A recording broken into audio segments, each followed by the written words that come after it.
Chapter 4. How King Languines took with him Amadis, who was called the Child of the Sea, and Gandalin, son of Don Gandales. At this time the king and Gandales entered, and the queen asked their host if that fair child was his. He answered, "Yes." "Why then," said she, "is he called the child? Why then is he called Child of the Sea?" "Because he was born on the sea, when I returned from Brittany." "Truly, he is but a little like you," said the queen. And this she said because the child was beautiful to a wonder, and Gandales was more good than handsome. The king, who was looking at him, likewise bade Gandales to call him, "For I will take him with me," he said, "and have him brought up." "So let it be," said Gandales, "but he is not yet of age that he should leave his mother." Then he went and brought him, and said, "Child of the Sea, will you go with the king, my master?" "Wherever you bid me," he replied, "and my brother shall go with me." "And I," quoth Gandalin, "will not stay without him." Gandales looked at the king. "I believe, sire, you must take them both." "I am better pleased," answered the king, and calling Arges, my son, "I would have you love these boys as well as I love their father." When Gandales saw the Child of the Sea was placed in the hands of another, the tears came into his eyes, and he said within himself, "Fair son, thou art a little one to begin to go into adventure and danger, and now I see that thee in the service of those who may one day serve thee. God guard thee, and fulfill what wise Urganda foretold, and let me live to see the great wonder which in arms are promised thee." When the king saw that his eyes were full, he said, "I did not think thou hadst been so foolish." "Nor am I," answered Gandales, "but it pleases me. If it please you, do you and the queen hear me." The rest then withdrew, and he told them how he had found the child, and he would have told them what he knew from Urganda, but for his promise. "And now," said he, "deal ye with the child as ye ought, for as God shall save me by the way in which he came to me, I believe he is of great lineage." Then the queen said he should be hers so long as she was of an age to obey women.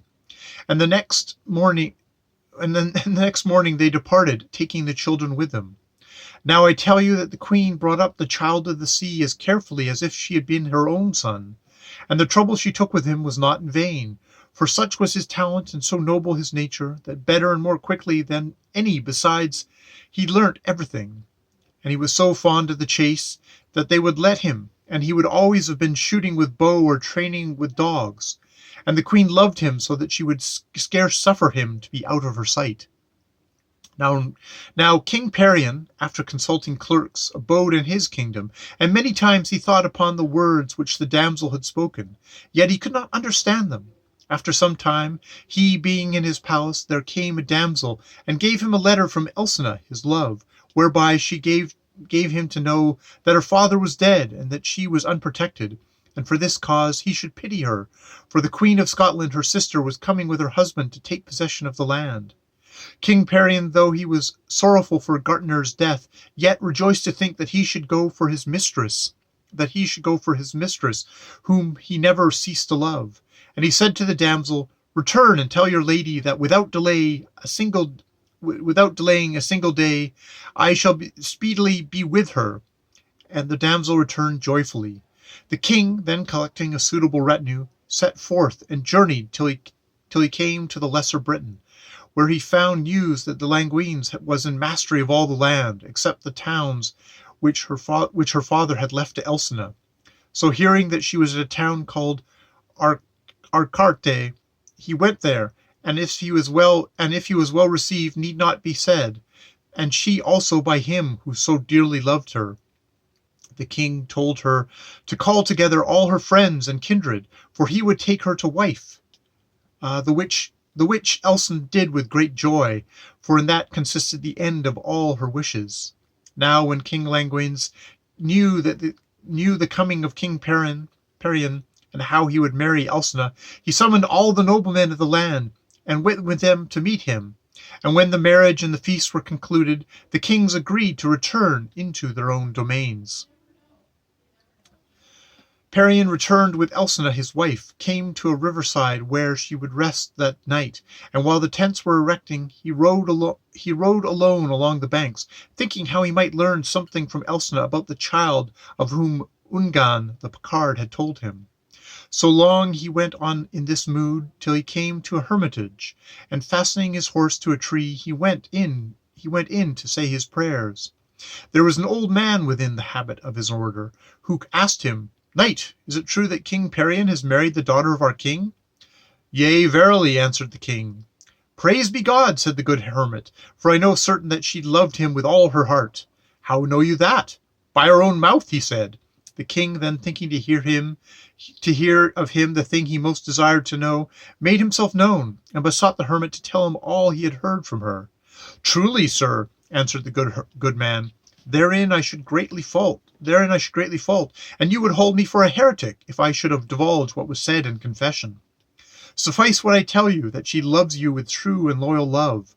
But I would have you know that what a damsel who seemed very wise said to me at the time when you first came into this country, and I could not understand her, that from the Lesser Britain should come two dragons who should hold their sway in Gaul and their hearts in Great Britain. And from hence they should go and devour the beasts of other countries, and against some of them should be so fierce and furious, and against others so gracious and mild, as if they had neither talons nor hearts. The king wondered at this, which he could not understand, but there came a time when he knew the prophecy was true, so he returned to his tents. When they were in bed together, he told the queen what had been interpreted of his dream, and he asked her if she had brought forth a son. The queen, hearing him, had so great shame that she wished herself dead, and she altogether denied it, so that at this time the king could not learn what he desired.